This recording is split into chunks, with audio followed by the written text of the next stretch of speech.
কৰাৰ যেতিয়া ক'লে মোক বিস্মিতা বাইদেউ, তোমালোকৰ বিস্মিতা বাইদেউ আকৌ তেওঁৰ বৰদেউতাক বিনয় মেধি মোৰ বহু কালৰ আমি সহকৰ্মী আছিলোঁ, বহু খুব ওচৰৰ সম্পৰ্ক, আমি আত্মীয়ৰ দৰে আছিলোঁ। এতিয়াও বিনয় মেধি তেখেত তোমালোকৰ বিস্মিতা মেডামৰ বৰদেউতাক। আজি মই ইয়ালৈ আহিছোঁ এটা পবিত্ৰ দিনত, আন্তৰ্জাতিক নাৰী দিৱস উপলক্ষে।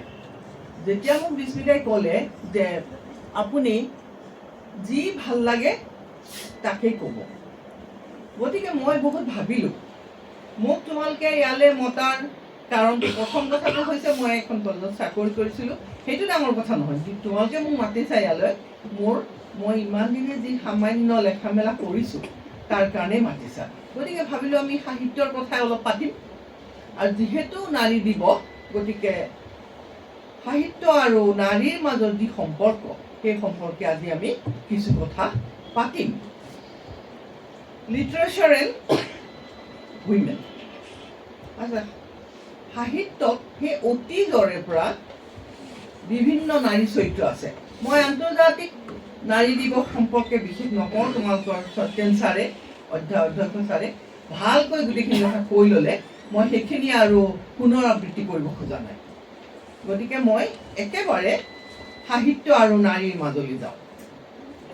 সাহিত্যত অতীজৰে পৰা নাৰী চৰিত্ৰ আছে, আৰু চচাৰ, তেওঁ ফাদাৰ অফ ইংলিছ পয়েট্ৰি বুলি কোৱা হয়। তেওঁ চচাৰৰ মাজতো ৱাইফ অফ বাথ নাৰী চৰিত্ৰ আছিলে। তাৰপিছত ধৰা থমাছ হাৰ্ডি লেখাত আছিলে, এইবোৰ বহুত পুৰণা। আৰু চচাৰৰ যিটো ইংলিছৰ ল'ৰা ছোৱালীখিনিয়ে জানিবা, চচাৰৰ যিটো ইংলিছ সেইটো আমি এতিয়া পঢ়িব নোৱাৰোঁ, অল্ড ইংলিছ। সেই তাহানিতে তেওঁ ৱাইফ অফ বাথৰ দৰে চৰিত্ৰ চিত্ৰণ কৰিছিলে। থমাছ হাৰ্ডি আছিলে কোন কাহিনীতে ভিক্টৰিয়ান এজত তেওঁ বাথছেবা দৰে চৰিত্ৰ সৃষ্টি কৰিছিলে। তাৰপিছত ধৰা শ্বেক্সপিয়াৰ আছেই আমাৰ, শ্বেক্সপিয়াৰে মিৰাণ্ডা, ডেছডিমনা, জুলিয়েট এইবিলাক নাৰী চৰিত্ৰ সৃষ্টি কৰিছে। তাৰপিছত শংকৰদেৱ আছিলে আমাৰ, শংকৰদেৱেও নাৰী চৰিত্ৰ সৃষ্টি কৰি থৈ গৈছে। ৰুক্মিণী, সত্যভামা, বহুত নাৰী চৰিত্ৰ আমি শংকৰদেৱৰ সৃষ্টিৰ মাজত পাওঁ। আমাৰ বিৰিঞ্চি বৰুৱা আছে, বিৰিঞ্চি বৰুৱাই ছনিয়া, তগৰ এইবিলাক চৰিত্ৰ আমাৰ লগত চিনাকি কৰি দিছিলে। ৰজনীকান্ত বৰদলৈয়ে আমাক জং পানেইৰ কথা কৈছিলে। সেইধৰণে অতীতৰে পৰা সাহিত্যত নাৰী চৰিত্ৰ আছেই।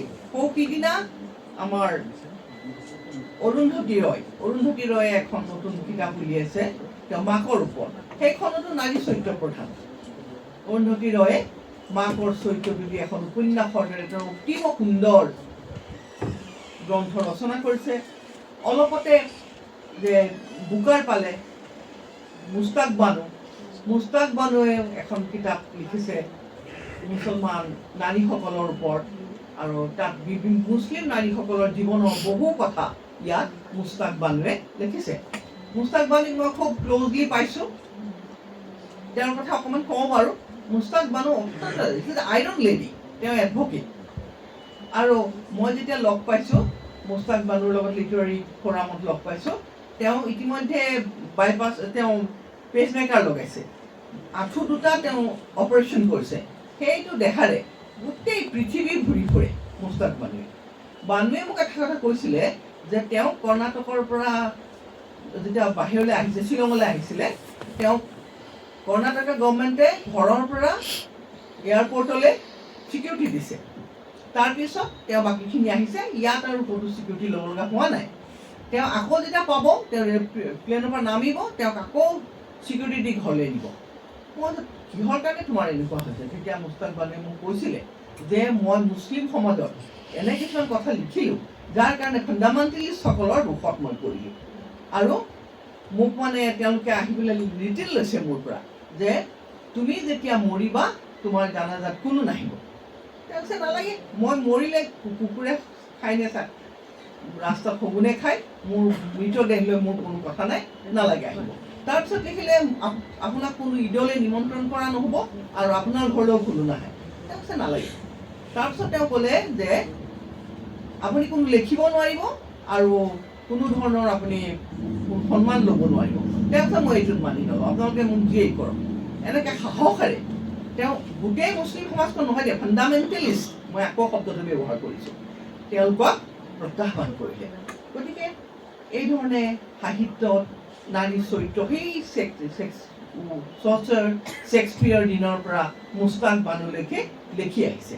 গতিকে আমি আজি চাওঁচোন সাহিত্যত যে নাৰী চৰিত্ৰবিলাক সৃষ্টি কৰিলে, কেনেকৈ কৰিলে, কিটোনো আছে, আমি অকণমান আজি কথা পাতিম। প্ৰথমতেতো সাহিত্যত নাৰী লেখিকা নাছিলে, পুৰুষসকলে লিখিছিলে। আৰু পুৰুষসকলে লিখিলেও দৃষ্টিভংগীটো বৰ ডাঙৰ কথা। দৃষ্টিভংগী যিটো কয় এইটো বৰ ডাঙৰ কথা। কেনেকৈ আমি চাইছোঁ, থমাছ হাৰ্ডি তেওঁ বহুত উপন্যাস লিখিছে। থমাছ হাৰ্ডিৰ এখন উপন্যাস আছে টেষ্ট অফ দ্য ৰিভলিউচন, ইংলিছত জানিবা, test of the revolution. Test of the revolution লিখিছিলে থমাছ হাৰ্ডিয়ে। আৰু থমাছ হাৰ্ডিক সেই উপন্যাসখন লিখাৰ কাৰণে তেওঁ ভিক্টৰিয়ান ছ'চাইটিয়ে তেওঁ সমাজৰ পৰা একেবাৰে এৰি দিছিলে আৰু খুব গালি গালাজ কৰিছিলে। আৰু থমাছ হাৰ্ডিয়ে ইমান দুখ পালে যে তেওঁ উপন্যাস লিখিবলৈ বাদ দি দিলে। সেইখনেই তেওঁ শেষ উপন্যাস। থমাছ হাৰ্ডিয়েনো টেষ্ট অফ দ্য ৰিভলিউচন কি লিখিছিলে যে তেওঁ গোটেই মানুহবিলাকে এনেকৈ কেংকেঙাই উঠিলে? সেইখন কিতাপৰ পুৰা নামটো আছিলে টেষ্ট অফ দ্য ৰিভলিউচন, the story of a pure women. শব্দটো আকৌ কৈছোঁ, pure. So' what is the meaning of the word পিয়'ৰ?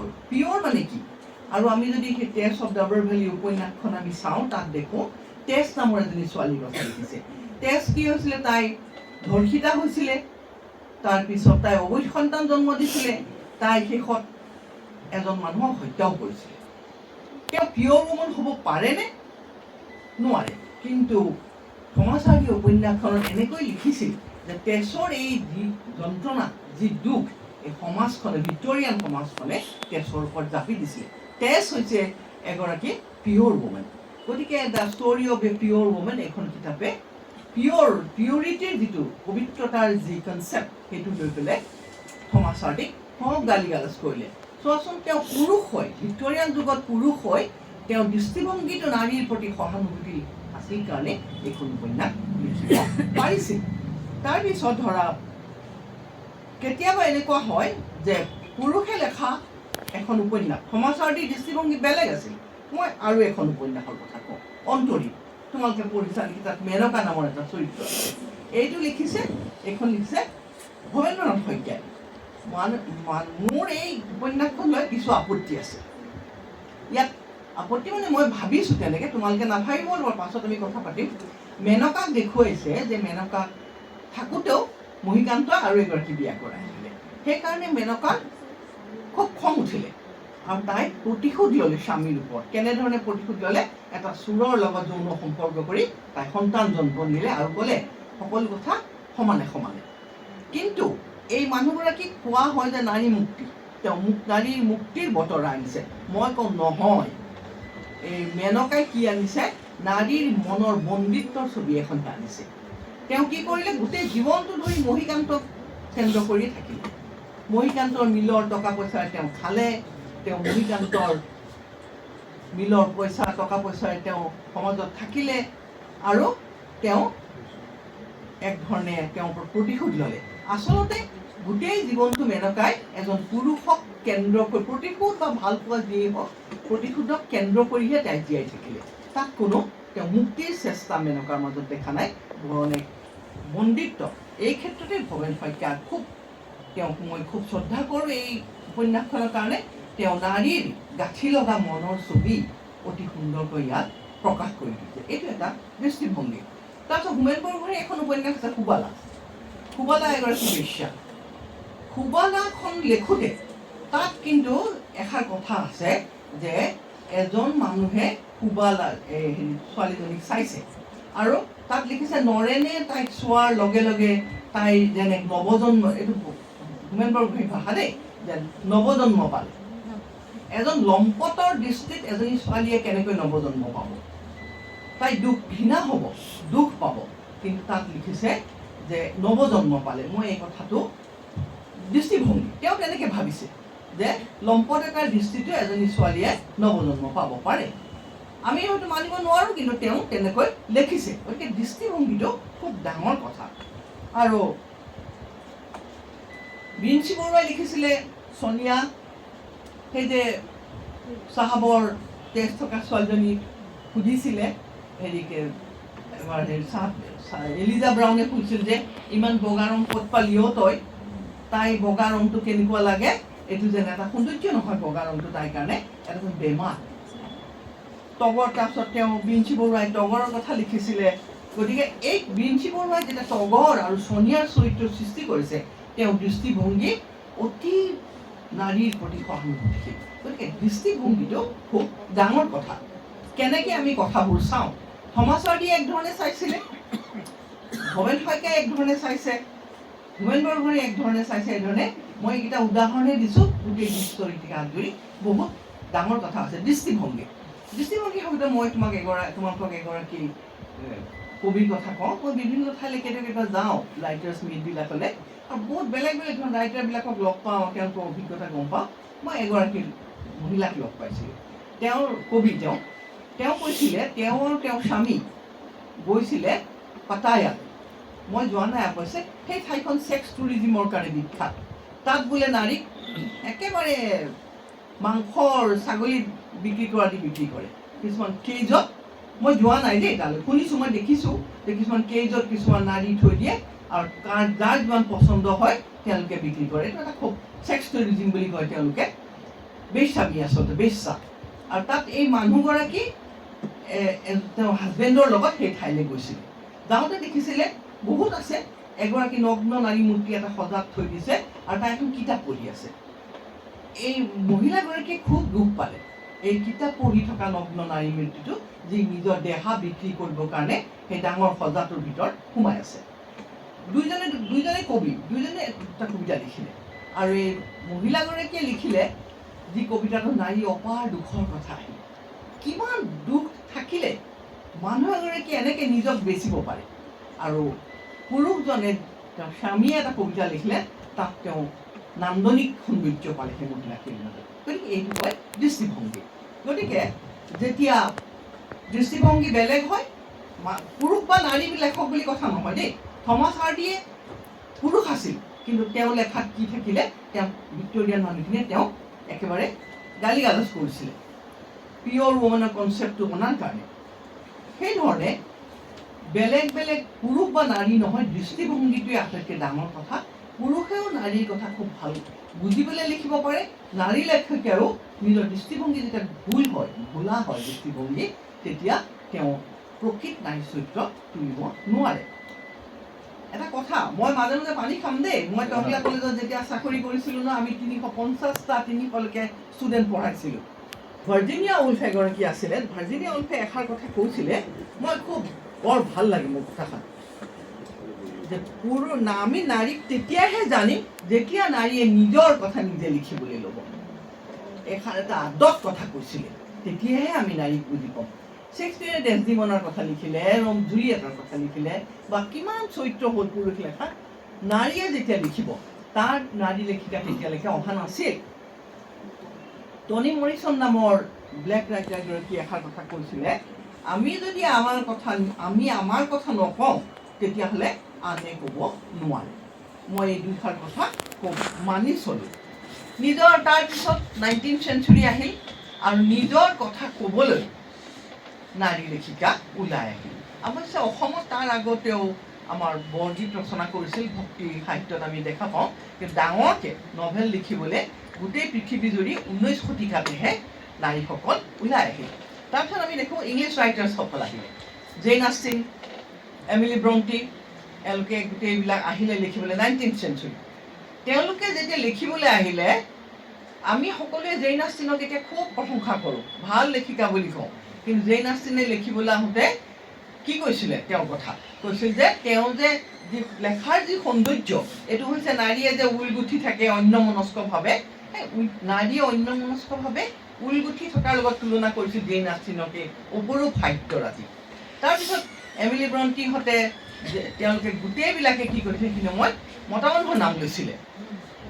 তেওঁলোকে ছদ্মনামবোৰ মতা মানুহৰ লৈছিল মেইন সুদনম কিহৰ কাৰণে লৈছিলে তেওঁলোকৰ নাৰী লেখিকাসকলক বৰ বেয়াকৈ তেওঁলোকে কথা কৈছিলে আৰু সেইখিনি সময়ত যিখিনি লিটাৰী এষ্টাব্লিছমেণ্ট যিটো আছিল তেওঁ ডাঙৰ ডাঙৰ সমালোচক আছিল তেওঁলোকে নাৰী লেখিকাবোৰক কৈছিলে যে এইবোৰ পাগল নিউৰটিক হাতত চিয়াহী লাগি থকা এসোপা পাগল নিউৰটিক মানুহ আৰু খুব হেনস্থা কৰিছিলে তেওঁলোকে কৈছিলে সেই লেখাবোৰ সেই বস্তুবোৰ মই এবাৰ আমেৰিকান ৰিচাৰ্চ চেণ্টাৰ যাওঁতে এই কথাবোৰ পঢ়িছিলোঁ তাত তেওঁলোকে ভিক্টৰিয়ান সমালোচকসকলে কৈছিলে যে যি নাৰীৰ প্ৰতিমাহে শৰীৰৰ পৰা তেজ গৈ থাকে সেই নাৰীৰ মূৰত কি থাকিব আৰু তেওঁলোকে কি সাহিত্য ৰচনা কৰিব এনেকুৱা ধৰণৰ কিছুমান অতি অপমানজনক কথা কৈছিল আৰু সেইখিনি সময়ত আৰু ডক্টৰ জনছন বুলি এজন ডাঙৰ ক্ৰিটিক আছিল জানিবা অতি সেইখিনি সময়ৰ বৰ প্ৰতিষ্ঠিত সমালোচক ডক্টৰ জনছনে কৈছিলে যে এই মহিলা লেখিকাসকল they are like dancing bitches dancing on hind legs bitches মানে কুকুৰণী মাইকী কুকুৰ তাৰমানে এইবোৰ চব কুকুৰণী যি দুই ঠেঙৰ ওপৰত উঠি নাচিব যত্ন কৰিছে কুকুৰে কেতিয়া দুই ঠেঙৰ ওপৰত উঠে যেতিয়া তেওঁলোকে কিবা শিকায় চাৰ্কাছত শিকায় মানে ইমিটেট কৰে তেওঁলোকে বুজিব চেষ্টা কৰে তেওঁলোকে কোনো মগজুত একো নাথাকে মাত্ৰ শিকে ভাতৰ দৰে কৈছে এই ৰাইটাৰবোৰ হৈছে বিটছেছ ষ্টেণ্ডিং অন টু হাইণ্ড লেগছ দুই ভৰিত থিয় হোৱা কিছুমান কুকুৰণী তাৰমানে কোনো ধৰণৰ মৌলিকতা নাই আৰু বিটছ বুলি কৈছিলে কিমান অপমানজনক কৈছিলে আৰু তোমালোকে জানা যে যদি পঢ়া সেইখিনি সময়ত বিশেষকৈ এলেনষ্টাৰ বুলি এগৰাকী তেওঁ কৈছিলে যে তেওঁ লিখিছিলে এইবিলাক কথা আৰু বহুত ৰাইটাৰে পাছত উলিয়াইছে এই কথাবোৰ আৰু তেওঁলোকে আৰু এটা কথা কৈছিলে যে এই নাৰীবোৰে কি লিখিব আৰু সিহঁতৰ একো নাই সিহঁতৰ শক্তি নাই আৰু পাগল বুলি কৈছিলে নিউৰটিক বুলি কৈছিলে আৰু তেওঁলোকে কিন্তু লিখিছিল আটাইবিলাকে লিখিছিল জেইন অষ্টেনে প্ৰাইড এণ্ড প্ৰেজুডিচ সৃষ্টি কৰিলে এমিলি ব্ৰণ্টিয়ে উদাৰিং হাইট সৃষ্টি কৰিলে সেইখিনি সময়ত আটাইবিলাকে লিখিছিলে কিন্তু লিখিছিল মানে তেওঁলোকে বৰ সামাজিকভাৱে বৰ উৎপীড়নৰ মুখামুখি হৈ লিখিছিল আৰু বহুতৰ সেইখিনি এগৰাকীৰো বিয়া হোৱা নাছিলে আৰু তেওঁলোকৰ আটাইবিলাকৰে স্নায়ুৰ অসুখ হৈছিল হয়তো মূৰ বিষাইছিল বা আৰু ভাৰ্জিনিয়া অল্ফৰ কথা জানাই গাউনৰ ভিতৰত শিলগুটি ভৰাই নদীত গৈ তেওঁ আত্মহত্যা কৰিছিলে আৰু অত্যন্ত কষ্টৰে তেওঁলোকে লিখিছিল আৰু এই কুকুৰণীবিলাকক যাক কুকুৰণী বুলি কোৱা হৈছিলে তেওঁলোকেই নাৰী লেখা আৰম্ভ কৰি থৈ গ'ল আৰু তাৰপিছত যেন ভেটাহে ভাঙিলে গোটেইখন ঘূৰাই লিখিবলৈ আৰম্ভ কৰিলে আৰু কিন্তু এই নিজৰ কথা কোৱা এই জেইন অষ্টেনহঁতে যি আৰম্ভ কৰিছিলে যি ধৰণৰ প্ৰচেছ যেনেকৈ আৰম্ভ কৰিছিলে এইটো বৰ কঠিন আছিল তেওঁলোকৰ কাৰণে আৰু আটাইবিলাক হয় ছুইচাইড কৰিছে নহয় বেমাৰ হৈ মৰিছে নহয় পাগল হৈ মৰিছে কাৰণ তেওঁলোকে লিখিবলৈ গৈ বৰ যন্ত্ৰণা পাইছিল আনকি মতা মানুহৰ নাম লৈও তেওঁলোকে লিখিব পৰা নাছিল তাতো তেওঁলোকক ধৰিছিলে যে এবাৰ এগৰাকী লেখিকা এগৰাকীয়ে কি কৰিছিল তেওঁ লিখিছিলে পৰ্দা লগোৱাৰ কথা লিখিছে পৰ্দাত যে ৰিং লগাই বৰ্ণনাটো দিছিল তেতিয়া সমালোচকসকলে ক'লে এই উপন্যাসখন হয় মাইকী মানুহে লিখিব লাগিব নহয় দৰ্জীয়ে লিখিব লাগিব এনেকুৱা ধৰণে ঠাট্টা কৰিছিলে কিন্তু তেওঁলোকে লিখিলে তেওঁলোকে সাহিত্য সৃষ্টি কৰিলে আৰু এক জয় যাত্ৰা আৰম্ভ কৰিলে আৰু সেইখিনি সময়ত এই জয় যাত্ৰা কিন্তু বৰ সহজ নাছিল আমি খনাৰ কথা জানো খনাৰ জিভা কাটি দিছিল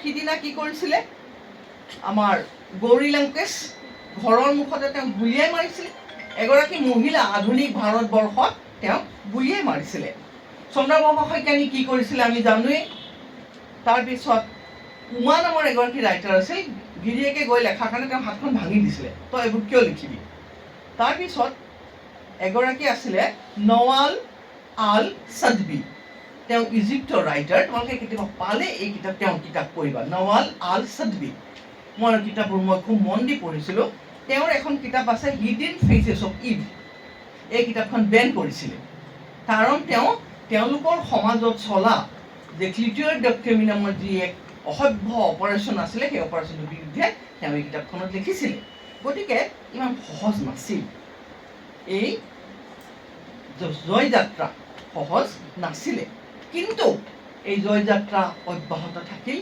আৰু এই বৰ্ণাঢ্য যাত্ৰা কিমান যে বেলেগ বেলেগ ধৰণৰ সাহিত্য এই ওমেন ৰাইটাৰ নাৰীসকলে সৃষ্টি কৰিলে এই যে ব্লেক ৰাইটাৰসকলক অলপমান মই চুই যাম এই এতিয়াতো চাবা তোমালোকে নবেল প্ৰাইজ হওক বুকাৰ হওক আটাইবিলাক ওমেন ৰাইটাৰে পায় আৰু মই খুব গৌৰৱেৰে কওঁ যে মই ওমেন ৰাইটিং আৰু এখন পেপাৰ কলেজত পঢ়াইছিলোঁ এতিয়াওতো আছে ওমেন ৰাইটিঙৰ পেপাৰখন আমি কলেজত পঢ়াইছিলোঁ যি কুকুৰণী বুলি কোৱা হৈছিল যাক মৰা হৈছিল হত্যা কৰা হৈছিল জোৱান অফ আৰ্কক টোপুৰি মাৰিছিল সেই তেওঁলোকৰ লেখা এতিয়া এখন ইউনিভাৰ্চিটিৰ স্পেচিয়েল পেপাৰ ওমেন ৰাইটিং গতিকে এই ওমেন ৰাইটিঙৰ যি বৰ্ণাঢ্য চৰিত্ৰ মই দিনটো কৈ থাকিলেও শেষ নহ'ব অকণমান চুই যাম বেলেগ বেলেগ ধৰণৰ ব্লেক ৰাইটাৰ কিছুমান আছিলে এইখিনি আছিলে আমেৰিকাত আৰু আমেৰিকা যেতিয়া তেওঁলোকে সাউথ আফ্ৰিকাৰ পৰা আমেৰিকাত ক'লা মানুহখিনি দাহ কৰি তেওঁলোকে আমেৰিকালৈ আনিছিল আৰু এই দাহ কৰি অনা মানুহখিনি যিখিনি পুৰুষ তেওঁলোককতো কষ্ট দিছিলেই আৰু আমি জানো যে নাৰীয়ে সদায় কি হয় তেওঁলোকে দুই ধৰণৰ শোষণ পাব লাগে পুৰুষেও শোষণ পায় কিন্তু নাৰীৰ শোষণটো অলপ বেলেগ হয় আৰু এই ব্লেক ৰাইটাৰসকলক বগা চাহাবসকলে আনি অমানসিক অত্যাচাৰ কৰিছিল আৰু তাতে দাসী হৈ তেওঁলোক আছিল ধপাত খেতিত কাম কৰিছিলে আৰু তাত এটা শব্দ আছিলে প্লেণ্টেশ্যন ৰেপ মানে কি য'ত খেতি বাতি কৰা ঠাই তাত ৰেপ এই ধৰ্ষণ এটা আইনীভাৱে এইটো ভাল কথা আছিল তেওঁলোকে একদম আইনগত আছিল বৈধতা আছিল কিহত বৈধতা আছিল প্লেণ্টেশ্যন ৰেপ তাৰমানে তেওঁলোকে এইবোৰ কিনি আনিব লাগে দাসীবোৰ আৰু বগা চাহাবসকলে কৰিছিল কি তেওঁলোকে এই ক'লা নাৰীসকলক যেতিয়াই মন যায় তেতিয়াই ধৰ্ষণ কৰিছিল কাৰণটো অকল যৌনতা নহয় তেওঁলোকক কাম কৰিবলৈ ল'ৰা ছোৱালী লাগে আৰু এইটো প্লেণ্টেশ্যন ৰেপ আছিল এইটো বৈধতা পাইছিলে আৰু তেনেকৈ বহুত ক'লা মাইকী মানুহক তেওঁলোকে ধৰ্ষণ কৰিছিল মাৰিছিল আৰু জন্তুৰ দৰে ব্যৱহাৰ কৰিছিল এই যে ক'লা নাৰী দাসীসকলৰ যি কাহিনী টনি মৰিছন এলিছ ৱাকাৰ তেওঁলোকে অতি সুন্দৰকৈ লিখি গৈছে এইবিলাক লিখিছে বহুত উপন্যাস আছে আৰু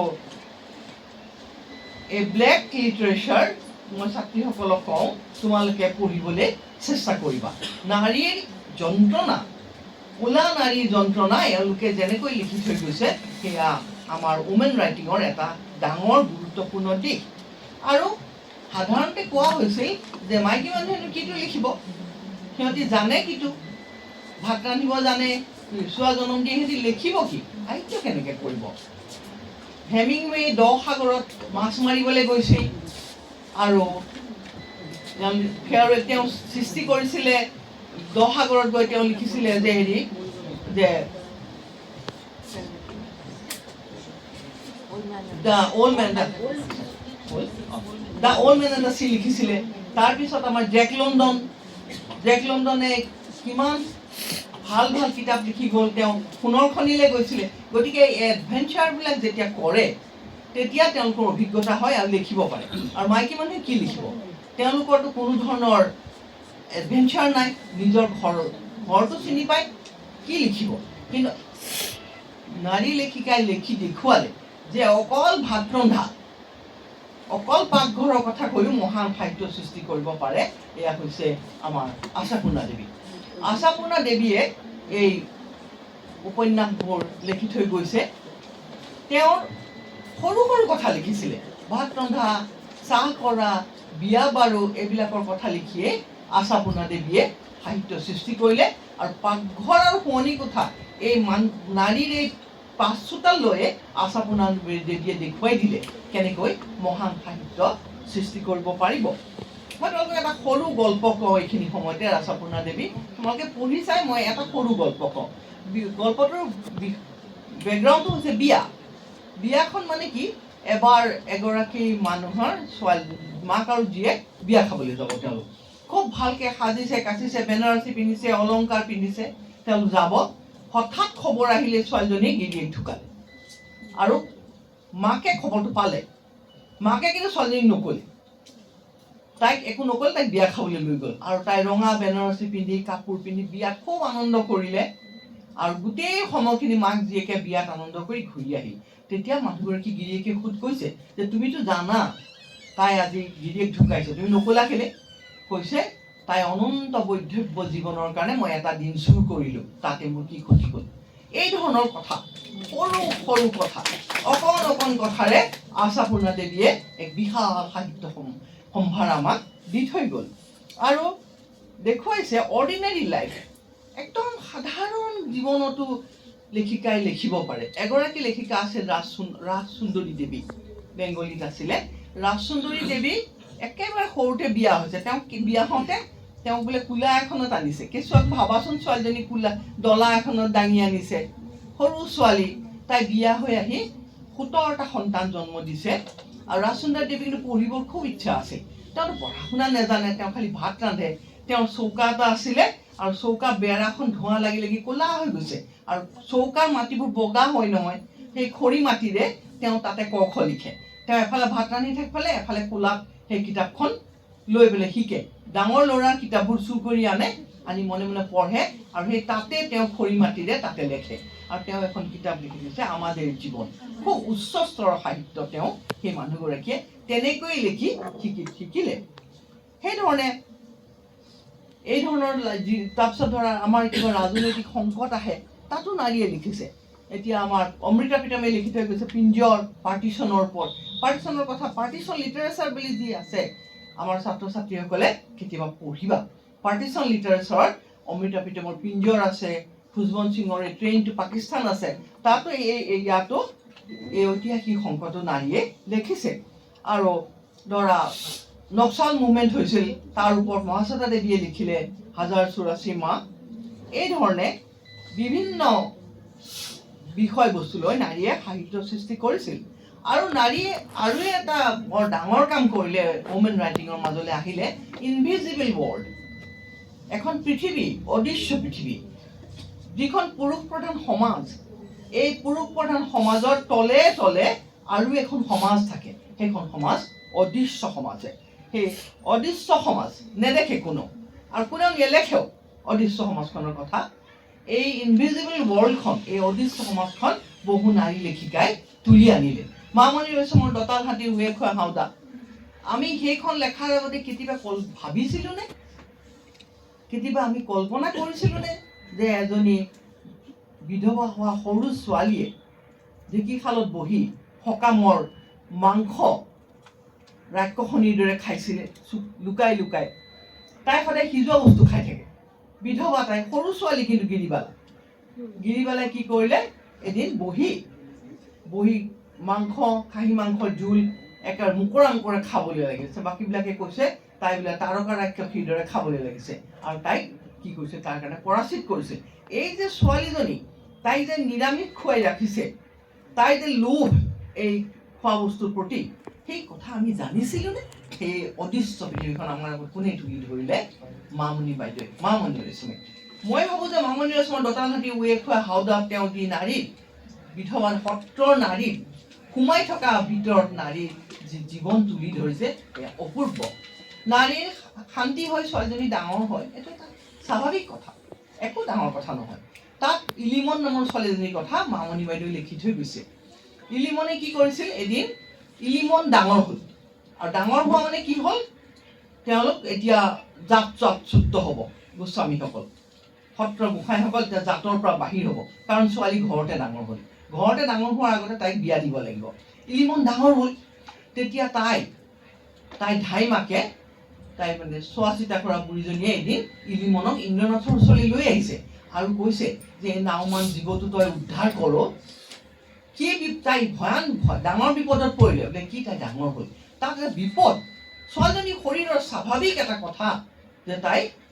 নাওমান জীৱটোক উদ্ধাৰ কৰিব লগা হয় আৰু গিৰিবালাক কিয় সোনকালে বিয়া দিছিল লাটু গোসাঁইৰ লগত যি এটা লম্পট আছিল কাৰণ তাই ঘৰতে ডাঙৰ হ'ব নহ'লে গতিকে এই ধৰণৰ যি অদৃশ্য ইতিহাস যি আমি কেতিয়াও নাজানিলোহেঁতেন কেতিয়াও নাজানিলোহেঁতেন সেই ইতিহাস কোনে তুলি থৈ গৈছে আমাৰ মামণি বাইদেৱে। এখন ইনভিজিবল ৱৰ্ল্ড, অদৃশ্য পৃথিৱী, সেইধৰণে নিৰুপমা বাইদেৱে এইখন অদৃশ্য পৃথিৱীৰ কথা লিখি থৈ গৈছে অন্য জীৱনত। সেই যে এজনী মহিলা আছিল, তাইক গিৰিয়েকে ভীষণ খঙাল, এদিন তাই মৈত বান্ধি পকা চুচৰাৰ ওপৰি মহিলাগৰাকীক চুচৰাইছিল। আৰু এগৰাকী মহিলাৰ কথা আছে যি পায়স ৰান্ধি থাকোঁতেই মৃত্যু হৈছিল। এই ইনভিজিবল ৱৰ্ল্ড, এই অদৃশ্য কাহিনীবোৰ আমাৰ কোনেও লিখি থৈ গৈছে আমাৰ মামণি বাইদেউ। মই মুস্তাক বানুৰ কথা ক'লোঁ, যি বুকাৰ পালে কিতাপখনৰ কথা মুছলিম ৱৰ্ল্ডৰ কথা লিখাৰ কাৰণে। এই মুছলিম ৱৰ্ল্ডত যি তেওঁলোকৰ বহু বিবাহৰ এটা নিয়ম আছে, সেই বহু বিবাহৰ মানে যি ফল, এই ফল পোৱা বহুত নাৰীৰ কথা মুস্তাক বানুৱে দ্য হাৰ্ট লেম্প নামৰ কিতাপখনত লিখি থৈ গৈছে। হাৰ্ট লেম্প অসমীয়ালৈ অনুবাদ হৈছে দেই। গতিকে আমি দেখিছোঁ এই ধৰণৰ বহু অদৃশ্য কথা নাৰীয়ে লিখি থৈ গৈছে। আৰু এলিছ ৱাকাৰ নামৰ এগৰাকী ব্লেক ৰাইটাৰ আছিলে, তেওঁ এখন ভয়ানক কিতাপ লিখিছে। সেই কিতাপখনৰ নাম হৈছে পজেছিং দ্য চিক্ৰেট অফ জয় বা এলিছ ৱাকাৰ। আৰু ইয়াত তেওঁ ক্লিটৰেডেক্টমীৰ কথা লিখিছে। ক্লিটৰেডেক্টমী হৈছে নাৰীৰ ওপৰত কৰা, নাৰী যৌনাংগৰ ওপৰত কৰা এক ভয়াৱহ বৰ্বৰ এটা মানে অপাৰেশ্যন। নাৰীৰ যৌন কামনা দমন কৰি ৰাখিবলৈ এই অপাৰেশ্যন কৰিছিল, আৰু এই অপাৰেশ্যন কৰোঁতে বহু নাৰী ঢুকাইছে। আৰু এই উপন্যাসৰ কথা কোনে লিখি দি গৈছে? নাৱাল আল ছিদ্দিকীয়ে লিখিছে। এইখন আছিলে কি হিডেন ফেইচ অফ ইভ, তাত এই অপাৰেশ্যনটোৰ কথা লিখিছে আমাৰ এই এলিছ ৱাকাৰে লিখিছে। এইখন হৈছে দিজ আৰ ইনভিজিবল ৱৰ্ল্ডছ, অদৃশ্য পৃথিৱী। কোনেও নেদেখে, ওপৰে ওপৰে বুৰঞ্জী চলি আছে, পিতৃপ্ৰধান সমাজখন চলি আছে, কিন্তু তলে তলে থকা এইখন পৃথিৱী কোনে তুলিয়াই দিছে? নাৰী লেখিকাসকলে। ভাৰ্জিনিয়া উল্ফে ঠিকেই কৈছিল যে আমাৰ কথা আমি ক'ব লাগিব। তাৰপিছত ধৰা বহু বাধাৰ মাজত এই যাত্ৰা কিন্তু ৰৈ যোৱা নাই। নাৰী লেখিকাৰ এই যাত্ৰা বহু বাধা পাইছে, সাংসাৰিক বাধা পাইছে, অভিজ্ঞতাৰ অভাৱ বহুত নাৰীৰ, বিভিন্ন ধৰণৰ বাধা তেওঁলোকৰ। কোৱা হয় যে ওমেন ৰাইটাৰখিনিয়ে কি কৰে? ওমেন ৰাইটাৰখিনিয়ে বোলে ৰাতিপুৱা লেখে, নহ'লে ৰাতি লেখে। পৃথিৱীখন যেতিয়া শুই থাকে, নহয় পৃথিৱীখন যেতিয়া সাৰ পাই থাকে, সময় নাপায় কেতিয়া লিখিব, ৰাতিপুৱা লেখে নহ'লে ৰাতি লেখে। আৰু তথাপি তেওঁলোকে লিখি গৈছে। কিছুমান ৰাইটাৰে কি কৰে? ৰাতিটো লিখে। আশাপূৰ্ণা দেৱীয়ে বোলে কোনোদিন হেনো জীৱনত টেবুল চকীত লিখিব নাজানিলে। তেওঁ নায়েই টেবুল চকীত জীৱনত, পেটটো পেলাই বিচনাত গাৰু এটা পেটত লৈ লিখে। কাৰণ ৰাতি তেওঁ ঘৰুৱা কাম চাম কৰি, তেওঁ কিন্তু স্বামী খুব সংবেদনশীল আছিলে আৰু বুজি পাইছিলে যে তেওঁৰ এই পত্নী এটা প্ৰতিভাৰ স্ফুলিংগ। আৰু ৰাতি তেওঁ কৈছিল, তুমি লেখা, মই আছোঁ। আৰু পেটটো পেলাই বিচনাত বহে, গাৰু এটা পেটত লৈ আৰু লেখে। আৰু স্বামীয়ে মনে মনে গৈ লেখাটো গৈ দি আহে, কাকো নকয়। এই যে তেওঁ চকী মেজত শেষ জীৱনলৈকে বোলে লিখিব নোৱাৰিলে। এই যে বাধা, এই বাধা অতিক্ৰম কৰি কিমান ৰাইটাৰ, মই কিমানৰ নাম ক'ম, আটাইয়ে নাৰী জীৱনৰ কথা সাহিত্য এক লিখি গৈ, যি সাহিত্য এতিয়া স্বীকৃত, তাৰ ওপৰত গৱেষণা হয়, তাৰ ওপৰত স্পেচিয়েল পেপাৰ আছে, এতিয়া স্বীকৃত। কিন্তু নাৰীৰ শক্তি এক অদম্য শক্তি। মানুহে খুব ভয় খায়। নাৰী ইমান অবলা বুলি কয়, হয়, কিন্তু নাৰীৰ মাজৰ যি শক্তি, সেই শক্তিলে, সেই তাহানিৰ পৰা মানুহে ভয় খাই আহিছে। এটা কথা আছে যে যেতিয়া সাগৰলৈ মাছ মাৰিবলৈ যায় নহয় নাৰীসকল, মাছমৰীয়াসকল, তেওঁলোকৰ এটা অন্ধবিশ্বাস আছিলে। এই অন্ধবিশ্বাসটো কি? নাৰী ৰজস্বলা কালৰ যি ৰক্ত, সেই ৰক্তত তিওৱা অলপ সূতা তেওঁলোকে নাৱত বান্ধি লয়। কাৰণ তেওঁলোকে ভাবে যে নাৰীৰ এই শক্তি, এইটো ফাৰ্টিলিটিৰ প্ৰতীক, যে নাৰীৰ এই শক্তি থাকিলে আমাক একো কৰিব নোৱাৰে, এইটো এটা প্ৰতীক। গতিকে নাৰীৰ সেই শক্তি, সেই অতীত কালৰ পৰা, আদিম জীৱনৰ পৰা এতিয়ালৈকে মানুহে খুব ভয় কৰি আহিছে। আৰু সকলো সময়তে বিভিন্ন ধৰণে নাৰীক দমাবলৈ চেষ্টা কৰিছে। এই ধৰা নাৰীক ভৰি ৰান্ধি থৈছিলে নহয়। মোক যে ক'লে ছাৰে পাৰ্লেছ বাকৰ ওপৰত মই গৱেষণা কৰিছিলোঁ। কি কৰিছিল জানানে তোমালোকে? ছোৱালীজনী জন্ম হ'ল, ছোৱালীজনী জন্ম হ'ল তাইৰ ভৰিটো কেনেকুৱা হৈ থাকে বাৰু? পদুম ফুলে পাহৰ দৰে ন, কোমল অকণমানি ভৰিখন গোলাপ ফুলে পাহৰ দৰে। ভৰিটো মুটুকাই বান্ধি বেণ্ডেজ কৰি দিয়ে আৰু গোটেই কি হয়, ভৰিটো মাংসৰ ভিতৰত সোমাই পৰে আৰু খুব কান্দে।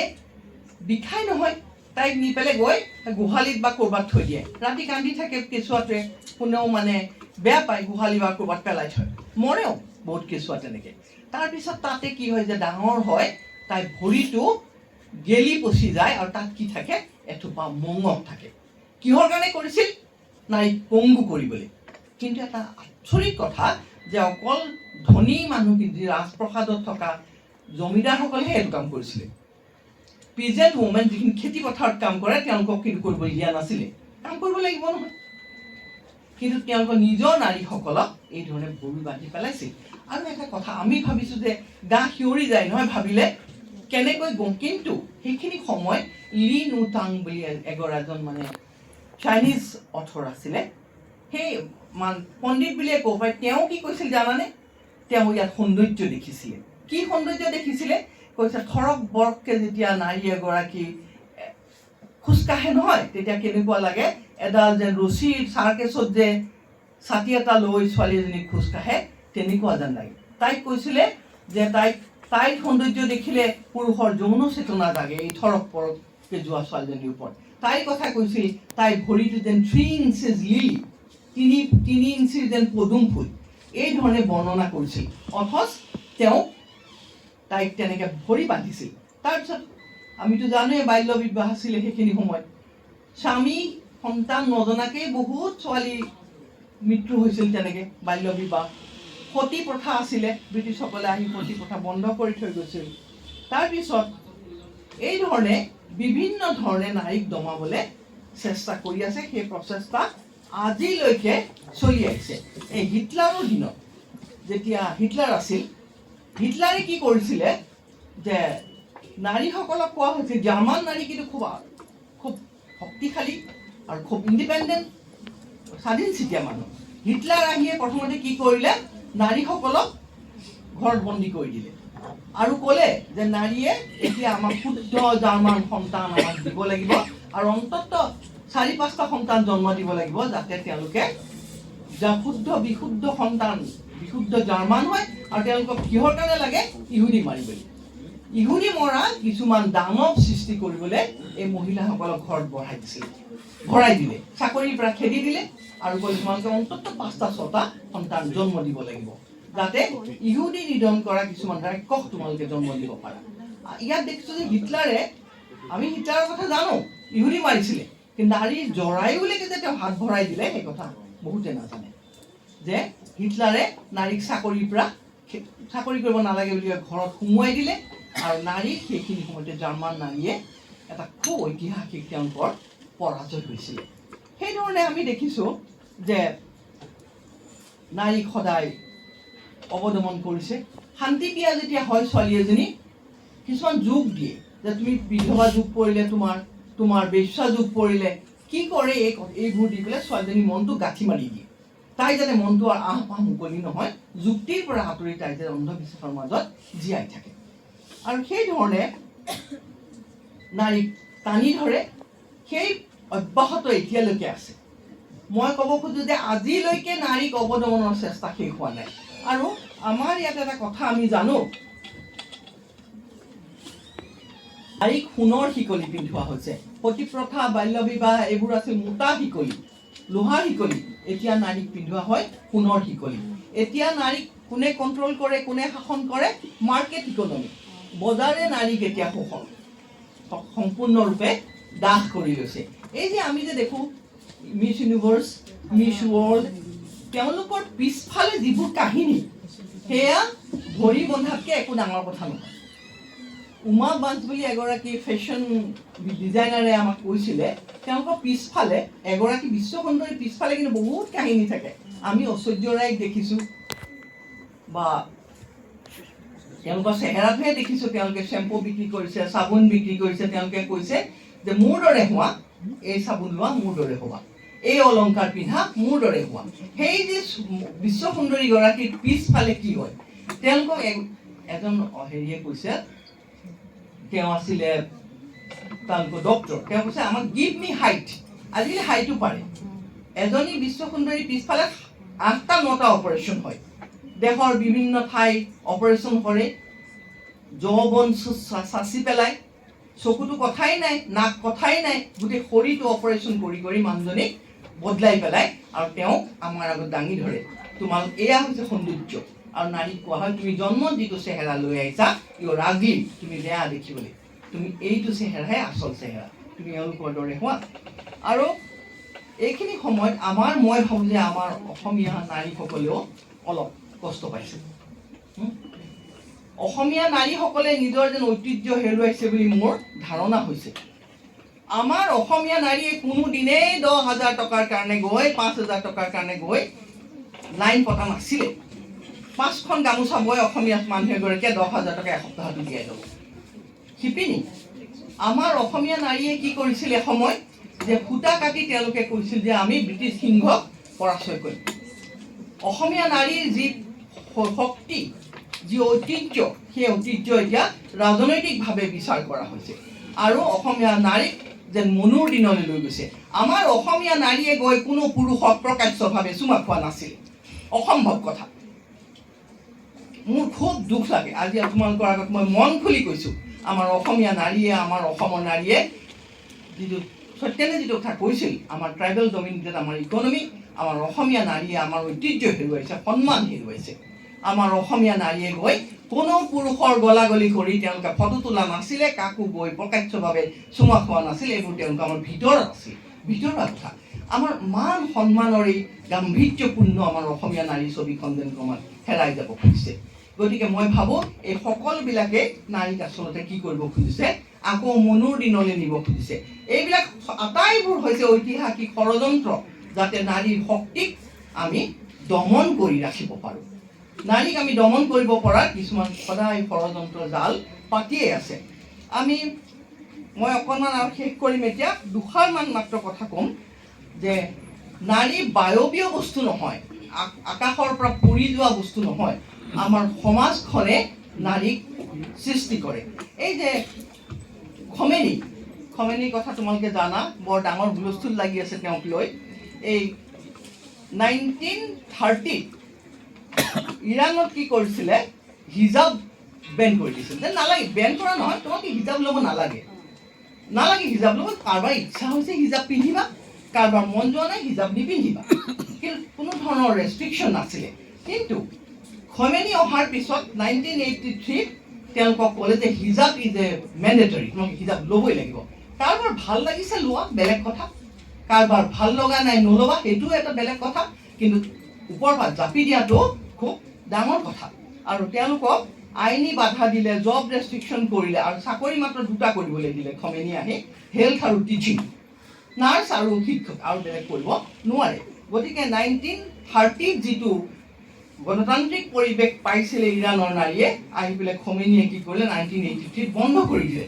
গতিকে ৰাজনৈতিক আৰু ঐতিহাসিক অৰ্থনৈতিক হেঁচাই নাৰীক বহুত সলনি কৰে।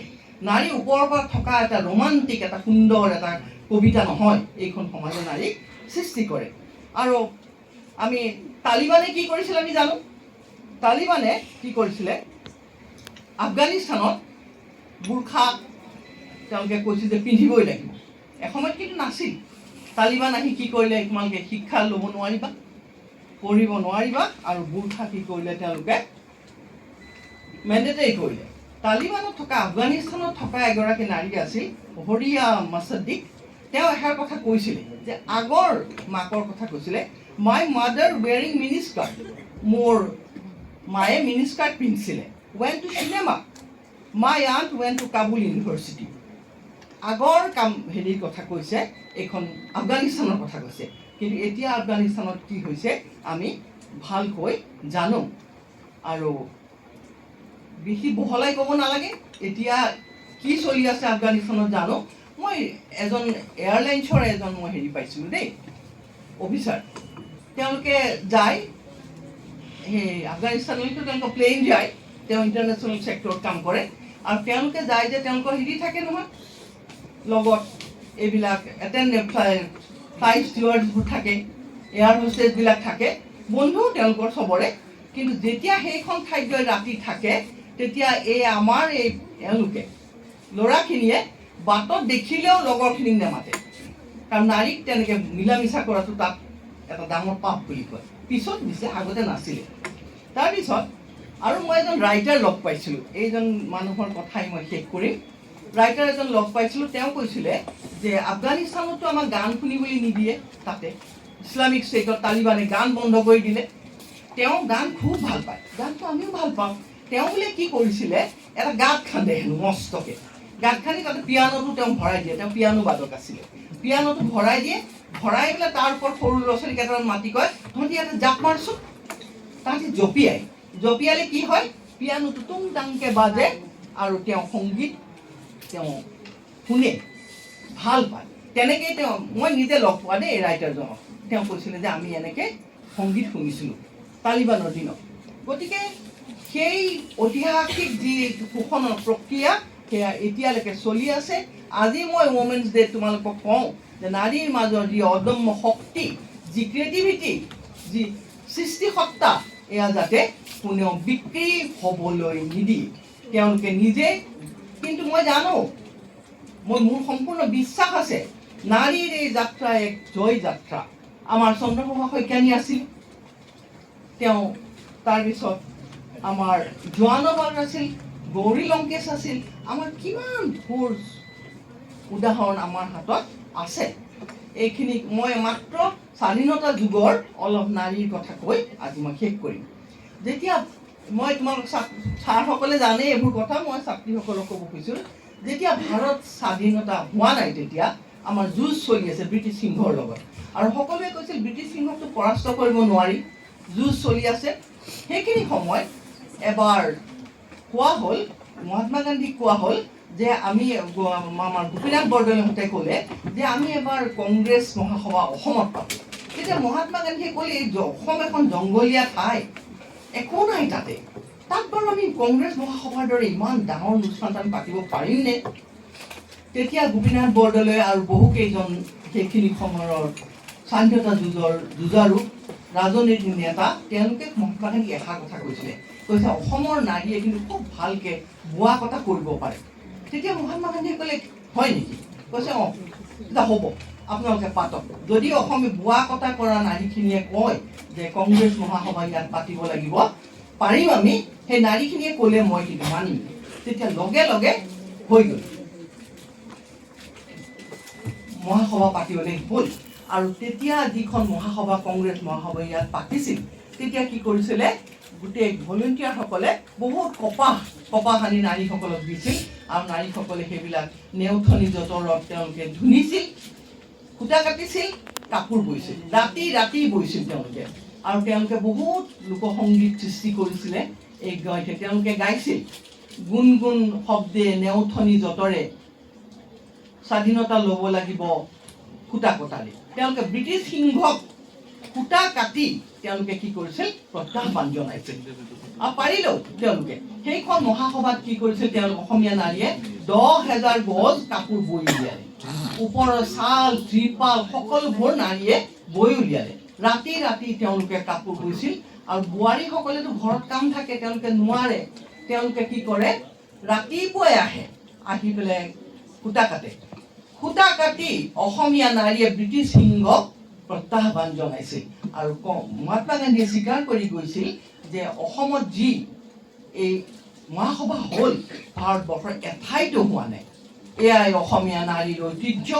আজি মই নাৰী দিৱসত অসমীয়া নাৰীৰ ঐতিহ্যৰ কথা এবাৰ শ্ৰদ্ধাৰে সোঁৱৰিছোঁ।